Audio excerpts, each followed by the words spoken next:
अस्सलाम वालेकुम dear students. आज का टॉपिक ऑफ डिस्कशन है हमारे पास रेडियो एक्टिव आइसोटॉप्स। इससे पहले वाले टॉपिक में हम पढ़ चुके हैं कि आइसोटॉप्स होते क्या हैं, आइसोटॉप्स की कौन सी प्रॉपर्टीज एक जैसी होती हैं और वो किस पे डिपेंड करती हैं, और कौन सी प्रॉपर्टीज डिफरेंट होती हैं और वो डिफरेंट क्यों होती हैं। और उसके साथ ही हमने दो एग्जांपल्स डिस्कस की थी, isotopes of hydrogen and isotopes of carbon. तो आज हम स्टार्ट करने जा रहे हैं radio active isotopes. Radio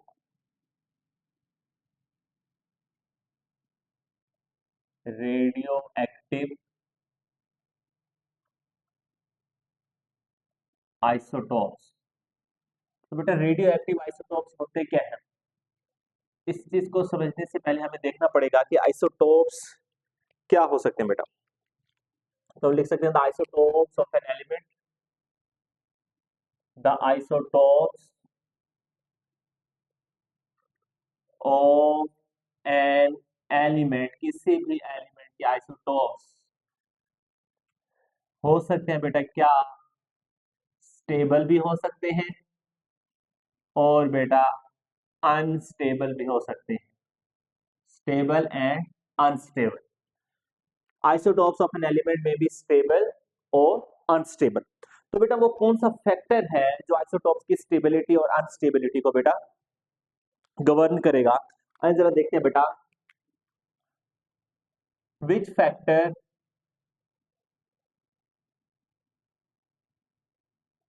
factor decides about stability and unstability of isotopes. कौन सा फैक्टर है जो आइसोटॉप्स की स्टेबिलिटी और अनस्टेबिलिटी के बारे में बेटा हमें बताएगा। बेटा वैसे तो काफी सारे फैक्टर्स है, लेकिन यहां पर मैं सिर्फ दो फैक्टर डिस्कस करूंगा बेटा। सबसे पहला फैक्टर है बेटा neutron to proton ratio. Neutron to proton ratio ये वो फैक्टर है जो कि किसी भी आइसोटोप की स्टेबिलिटी को डिस्कस करेगा बेटा, डिफाइन करेगा। Neutron to proton ratio. तो बेटा कैसे, if an isotope have stable या फिर इक्वल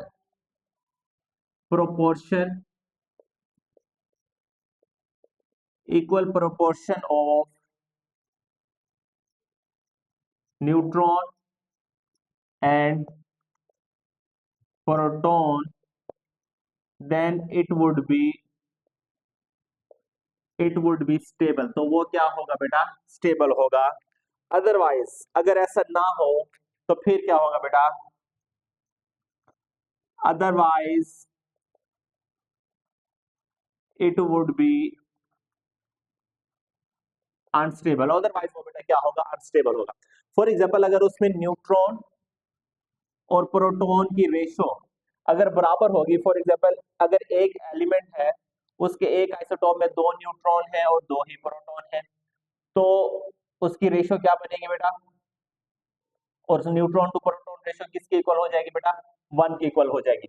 तो बेटा तो इस तरह से तो वो स्टेबल होंगे। अगर उसमें न्यूट्रॉन टू प्रोटॉन रेशो एक जैसी नहीं होगी, अगर उसमें न्यूट्रॉन की तादाद ज्यादा हो गई तो फिर भी वो स्टेबल नहीं होंगे, और अगर उसमें प्रोटॉन की तादाद ज्यादा हो गई तो फिर भी वो स्टेबल नहीं होंगे। कब न्यूट्रॉन टू प्रोटॉन रेशो कम या ज्यादा होगी बेटा, इफ दो केसेस है देख लेते हैं। इफ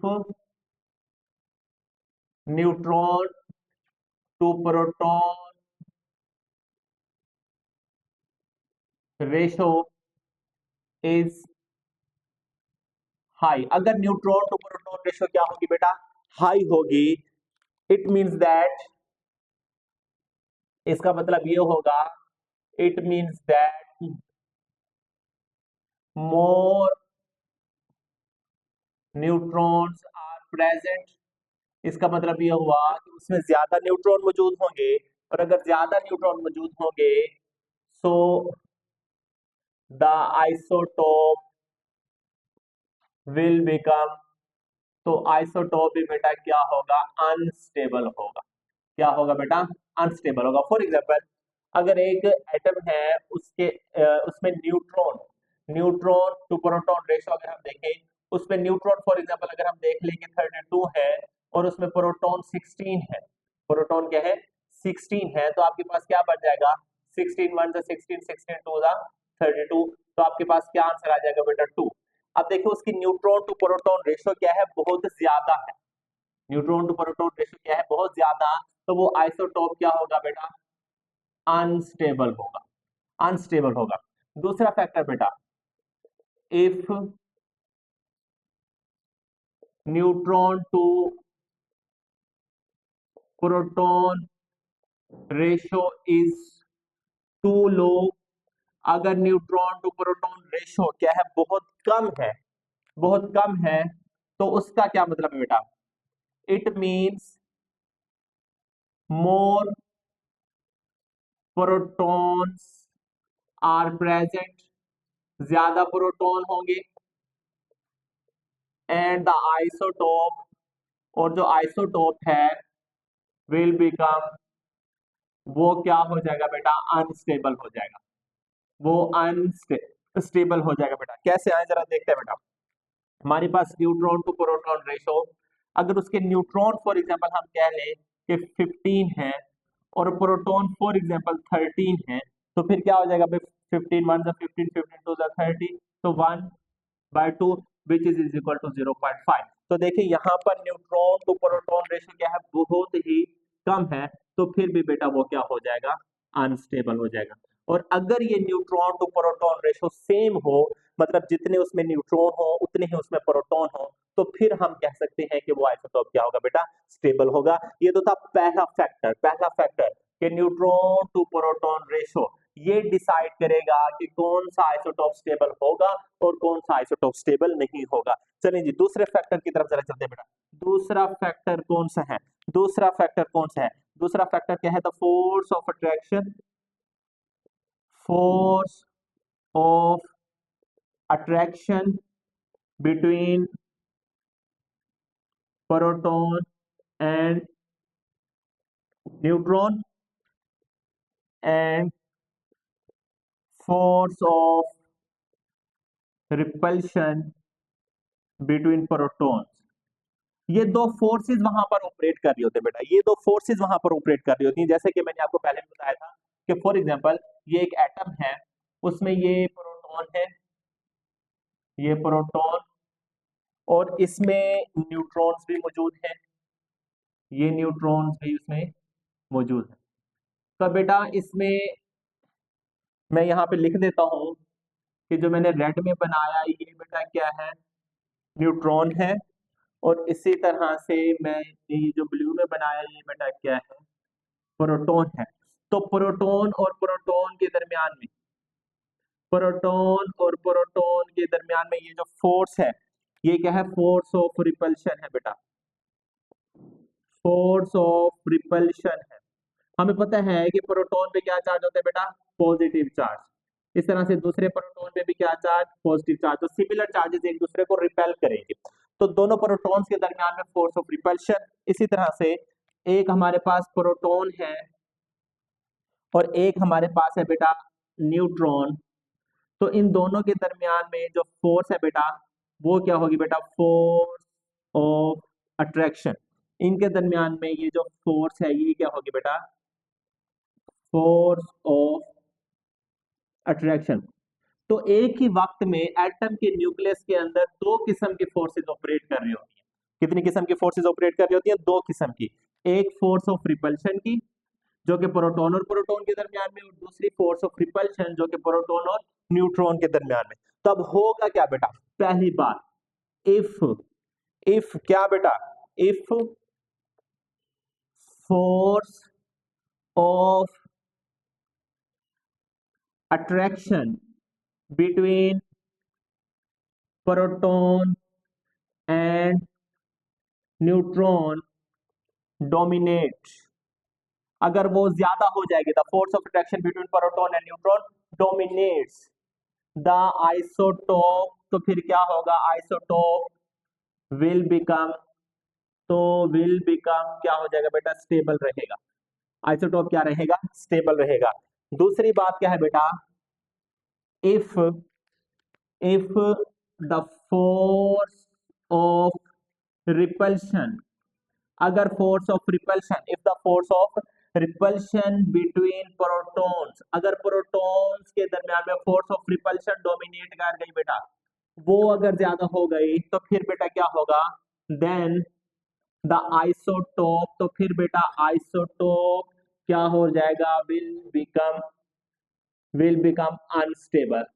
तो फिर आइसोटोप क्या हो जाएगा बेटा, अनस्टेबल होगा। ये दो बातें, दो फैक्टर्स, पहला फैक्टर क्या कि न्यूट्रॉन टू प्रोटॉन रेशो, और दूसरा फैक्टर क्या बेटा, force of attraction between proton and neutron and force of repulsion between proton and neutron. अब अगर बेटा इस एटम में प्रोटॉन और न्यूट्रॉन के दरमियान में फोर्स ऑफ अट्रैक्शन, प्रोटॉन और न्यूट्रॉन के दरमियान में फोर्स ऑफ अट्रैक्शन अगर ज्यादा हो गई, तो प्रोटॉन और न्यूट्रॉन एक दूसरे के साथ जुड़े रहेंगे। इट्स मीन के न्यूक्लियस में से प्रोटॉन और न्यूट्रॉन का टूटने का कोई इरादा नहीं है, तो वो एटम जो है वो स्टेबल रहेगा, वो ज्यादा अपनी तबाही की तरफ नहीं जाएगा। लेकिन अगर बेटा प्रोटॉन के दरमियान में फोर्स ऑफ रिपल्शन ज्यादा होगी, तो प्रोटॉन एक दूसरे से दूर धकेलेंगे, तो प्रोटॉन एक दूसरे से दूर धकेलेंगे, तो उस केस में उस एटम के टूटने के चांसेस क्या हो जाएंगे बेटा, ज्यादा हो जाएंगे। तो हम कहेंगे कि वो एटम क्या है बेटा, अनस्टेबल है। तो पहली बात ये कि वो आइसोटोप्स एलिमेंट स्टेबल हो सकते हैं, अनस्टेबल हो सकते हैं। कौन से फैक्टर्स हैं जो इसकी स्टेबिलिटी को डिसाइड करेंगे, पहला factor neutron to proton ratio, और दूसरा फैक्टर क्या, the force of attraction between proton and neutron and force of repulsion between protons. अब अगली बात कि अगर बेटा कोई एटम अनस्टेबल है, तो फिर उसे क्या करना चाहिए, तो फिर उसे क्या करना चाहिए, इस बात को जरा देखते हैं कि if an isotopes of an element is unstable, then what should it do? बात क्या है कि बेटा if an isotope of an atom, या फिर isotopes of an element, क्योंकि आइसोटोप खुद एटम्स है, isotope of an element is unstable, अगर वो अनस्टेबल है, then what it should do, तो फिर उसे क्या करना चाहिए बेटा। अगर कोई भी आइसोटोप अनस्टेबल है, तो फिर उसको क्या करना चाहिए, या फिर वो क्या करेगा बेटा,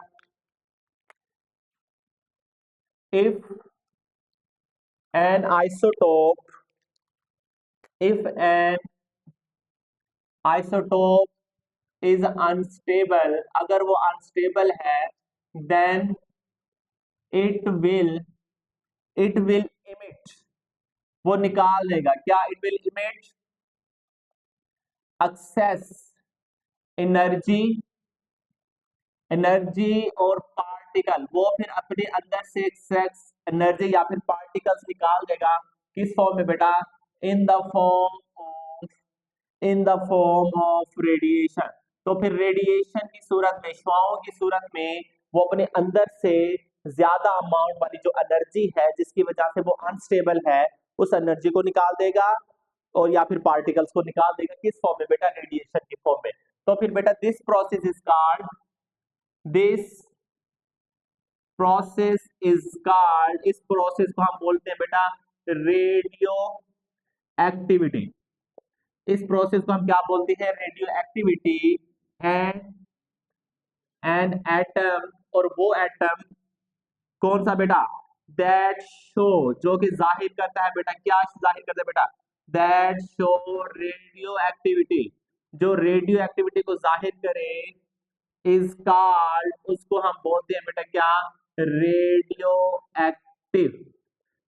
एक्टिव आइसोटोप। तो उस आइसोटोप को हम क्या बोलते हैं बेटा, रेडियो एक्टिव आइसोटोप, जो कि हमने यहाँ पर सबसे पहले हेडिंग में लिख दिया। दोबारा इस बात को बता देता हूँ कि अगर बेटा कोई आइसोटोप अनस्टेबल है, तो वो क्या करेगा, अपने अंदर मौजूद जो ज्यादा एनर्जी है, जो एक्सेस अमाउंट में एनर्जी है या फिर पार्टिकल्स हैं, उन्हें वो रेडिएशन की फॉर्म में वहां से निकाल देगा।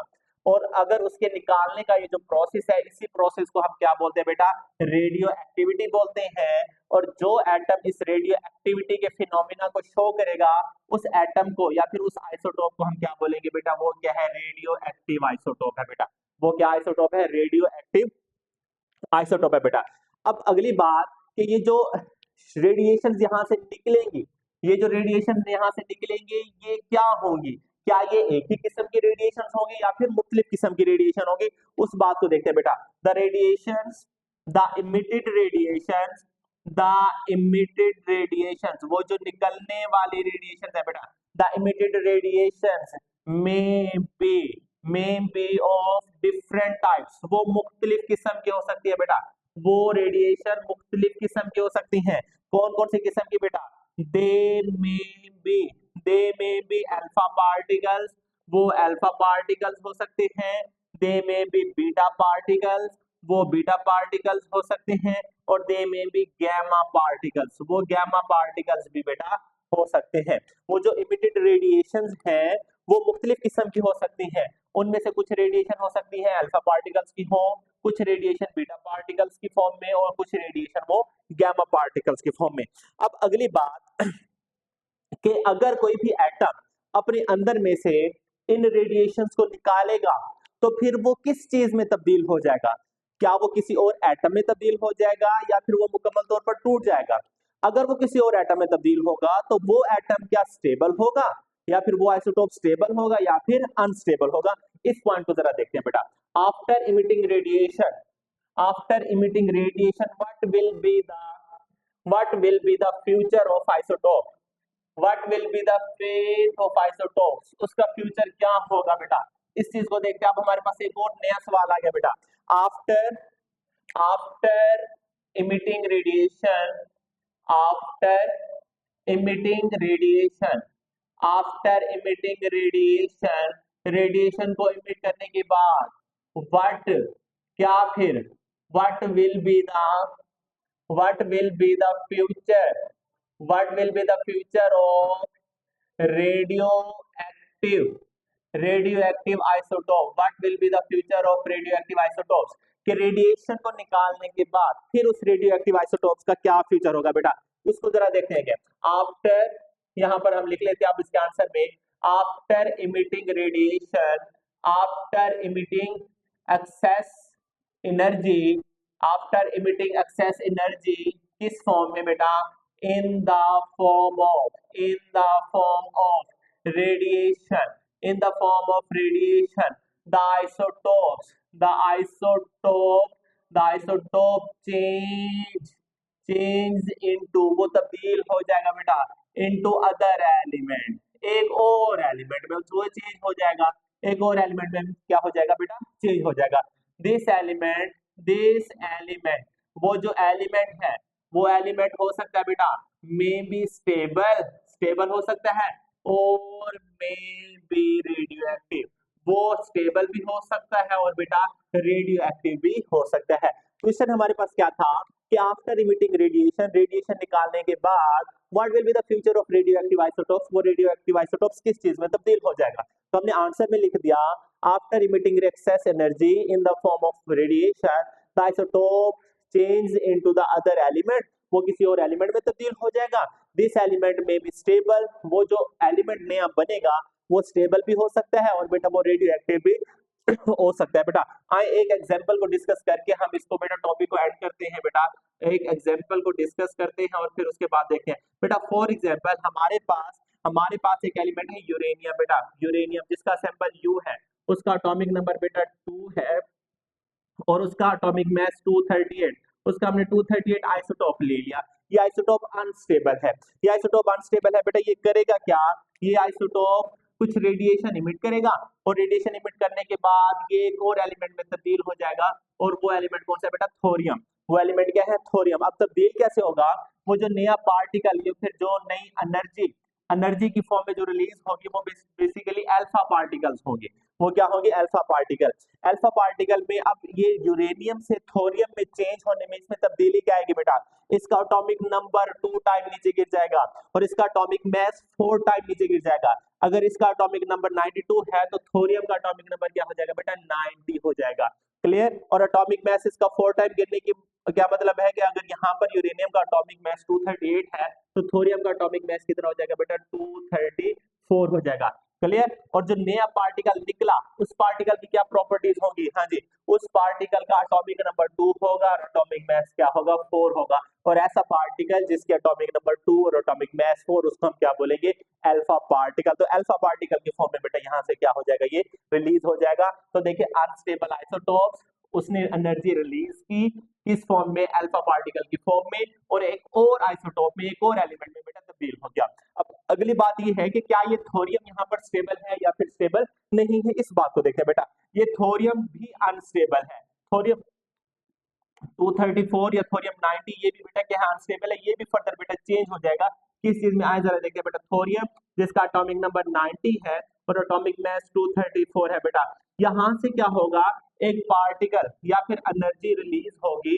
एनर्जी रिलीज होगी वो किस फॉर्म में रिलीज होगी बेटा, बीटा पार्टिकल्स की फॉर्म में। बीटा पार्टिकल्स की फॉर्म में, बीटा पार्टिकल्स की फॉर्म में एनर्जी उस वक्त रिलीज होती है जब उस एटम में मौजूद एक न्यूट्रॉन प्रोटॉन में तब्दील हो जाए। न्यूट्रॉन किस में तब्दील हो जाए, प्रोटॉन में। अच्छा, अब यहाँ पर थोरियम में अभी फिलहाल प्रोटॉन कितने हैं, 90 प्रोटॉन है। मैं कहता हूं कि इसमें मौजूद एक न्यूट्रॉन प्रोटॉन में तब्दील हो जाएगा। पहले 90 प्रोटॉन थे, अब अगर एक और प्रोटॉन, एक न्यूट्रॉन और प्रोटॉन में तब्दील हो जाएगा तो टोटल प्रोटॉन बेटा किसमें कितने हो जाएंगे, 91 प्रोटॉन हो जाएंगे। और 91 प्रोटॉन रखने वाला जो एलिमेंट है प्रोटेक्टेनियम, प्रोटेक्टेनियम बेटा मैं यहाँ पर लिख देता हूँ, प्रोटेक्टेनियम, प्रोटेक्टेनियम बेटा ये है आपके पास थोरियम, थोरियम, थोरियम, प्रोटेक्टेनियम। लेकिन एटॉमिक मास में यहाँ पर कोई तब्दीली नहीं आएगी, 234 एटॉमिक मास वैसे का वैसे रहेगा। अब ये जो प्रोटेक्टेनियम 91 है बेटा ये क्या है, स्टेबल है। अच्छा, आपकी बुक में यहाँ पर जो प्रोटेक्टेनियम है उसका एटॉमिक मास भी 231 किया हुआ है बेटा। 231 मास वाला प्रोटेक्टेनियम वो यूरेनियम 238 की सीरीज में नहीं आता, बल्कि वो यूरेनियम 235 की सीरीज में आता है। अगर हमने स्टार्टिंग आइसोटोप्स यूरेनियम 238 लिया है तो यहाँ पर प्रोटेक्टेनियम 234 ही रहेगा और विद एटॉमिक नंबर 91। अगर हम यहाँ पर स्टार्टिंग यूरेनियम 235 लेते हैं तो फिर हमारे पास प्रोटेक्टेनियम 91 विद एटॉमिक मास ऑफ 231 बनेगा बेटा। इसको आप थोड़ा सा अपनी बुक में इसको चेंजेस थोड़ी सी कर लीजिएगा कि जो प्रोटेक्टेनियम है उसका एटॉमिक नंबर 91 और एटॉमिक मास बेटा क्या रहेगा, 234 रहेगा। ये तो थी एक एग्जांपल बेटा। इसी तरह से बेटा हम जरा देखते हैं एक दूसरी एग्जांपल भी आपकी बुक में दी हुई है जिसमें बेटा बिस्मिथ जिसका एटॉमिक नंबर है 83 और एटॉमिक मास है 210 बेटा ये तब्दील हो जाएगा थेलियम में, थेलियम में बेटा ये थेलियम में तब्दील हो जाएगा। इसमें भी यही होगा, जो एनर्जी रिलीज होगी वो एनर्जी किस फॉर्म में बेटा रिलीज होगी, वो एनर्जी भी अल्फा पार्टिकल्स की फॉर्म में रिलीज होगी बेटा। अब आप मुझे बताएं, अगर एनर्जी अल्फा पार्टिकल की फॉर्म में रिलीज हो रही है तो इस बिस्मिथ में से एटॉमिक नंबर में कितना तब्दील आना चाहिए, अल्फा पार्टिकल का एटॉमिक नंबर क्या होता है 2, इसमें से 2 प्रोटॉन निकल गए। अगर 2 प्रोटॉन निकल गए तो बाकी कितने रह गए, 81। तो मतलब थीलियम में कितने प्रोटॉन, 81, इसलिए उसका एटॉमिक नंबर भी बेटा क्या रहेगा, 81 रहेगा। वो हम वहां पर यहाँ पर लिख देते हैं अल्फा पार्टिकल के साथ के 2 प्रोटॉन निकल गए। अगर 2 प्रोटॉन निकल गए और यहाँ पर एटॉमिक मास में कितना चेंजेस आएगी बेटा, 4 एटॉमिक मास कम हो जाएगा। अगर 4 एटॉमिक मास कम होके वो अल्फा पार्टिकल के साथ चला गया तो थीलियम के पास बेटा कितने रह गया, 206 एटॉमिक मास बेटा बच गया। तो ऐसे एलिमेंट, ऐसे आइसोटॉप्स जो अनस्टेबल हो और वो स्टेबल होने के लिए अपनी excess amount of energy particle की फॉर्म में रिलीज कर दें, ऐसे आइसोटॉप्स को बेटा हम क्या बोलते हैं, रेडियोएक्टिव आइसोटॉप्स। रेडियोएक्टिव आइसोटॉप्स की बेतहाशा एप्लीकेशंस हैं हमारी डेली लाइफ में या इन साइंस में, ये बहुत ही ज्यादा बेटा एप्लीकेबल है रेडियो एक्टिव आइसोटॉप्स। इंशाल्लाह अब ये आपके पास जो पूरा टॉपिक है, ये पूरा टॉपिक आपके पास एज ए शॉर्ट क्वेश्चन ही आएगा। शॉर्ट क्वेश्चन ही आएगा। हाँ, अगर एग्जामिनर के पास देने के लिए और कुछ ना हो तो फिर वो बेटा इसको लॉन्ग क्वेश्चन में भी आपके पास दे सकता है। और अगर आप लॉन्ग क्वेश्चन में सेम यही सीक्वेंस रखेंगे जिस तरह से मैंने आपको बताया है कि उसमें रेडियोएक्टिव आइसोटोप्स होते क्या हैं, स्टेबल हैं, अनस्टेबल हैं, अनस्टेबल या स्टेबिलिटी के फैक्टर कौन सा फैक्टर डिसाइड करेगा, उसमें मैंने आपको दो फैक्टर्स बताए हैं, एक neutron to proton ratio and the forces of attraction between proton और neutron and force of repulsion between protons of two protons. वो दो फैक्टर्स अगर आप लिख देंगे, फिर उसके बाद बेटा अगर आप यही लिख देंगे कि अगर वो जो एनर्जी है, जो एक्सेस अमाउंट ऑफ एनर्जी है वो कहाँ जाएगी, वो जो एटम्स हैं अनस्टेबल हैं उन्हें क्या करना चाहिए, वो जो अनस्टेबल आइसोटोप्स हैं उन्हें बेटा अपनी एक्सेस अमाउंट ऑफ एनर्जी को पार्टिकल्स के फॉर्म में रिलीज कर देनी चाहिए। अगर वो पार्टिकल की फॉर्म में रिलीज करेंगे तो फिर उनका फ्यूचर क्या होगा बेटा, अगर वो उस एक्सेस अमाउंट ऑफ एनर्जी को पार्टिकल्स की फॉर्म में रिलीज करते हैं बेटा तो फिर वो किसी और एलिमेंट में तब्दील हो जाएंगे। अब अगली बात कि वो अगला एलिमेंट स्टेबल होगा या नहीं होगा, ये बेटा डिपेंड करता है, वो स्टेबल हो भी सकता है और नहीं भी हो सकता। उसमें एक एग्जांपल मैंने आपको बताई, फर्स्ट एग्जांपल, इसमें यूरेनियम थोरियम में तब्दील हो रहा है जो कि अनस्टेबल है, वो थोरियम दोबारा बेटा प्रोटेक्टिनियम में तब्दील हो रहा है, प्रोटेक्टिनियम स्टेबल है। तो फर्स्ट एग्जांपल आपके पास दो रिएक्शंस पर मुश्तमिल है, जिसमें फर्स्ट रिएक्शन में अल्फा पार्टिकल रिलीज हो रहे हैं और दूसरे रिएक्शन में बीटा पार्टिकल रिलीज हो रहे हैं। और जो सेकंड एग्जांपल मैंने यहाँ पर लिख दी, यहाँ पर बिस्मथ थेलियम में तब्दील हो रहा है with the release of the alpha particle. तो आपने लॉन्ग क्वेश्चन में सेम इसी सीक्वेंस के साथ चलना है। आई होप कि आप अपने फुल मार्क्स, लॉन्ग क्वेश्चन के फुल मार्क्स सिक्योर करने में बेटा कामयाब हो जाएंगे। इंशाल्लाह नेक्स्ट लेक्चर में हम आएंगे with the application of isotopes. Goodbye.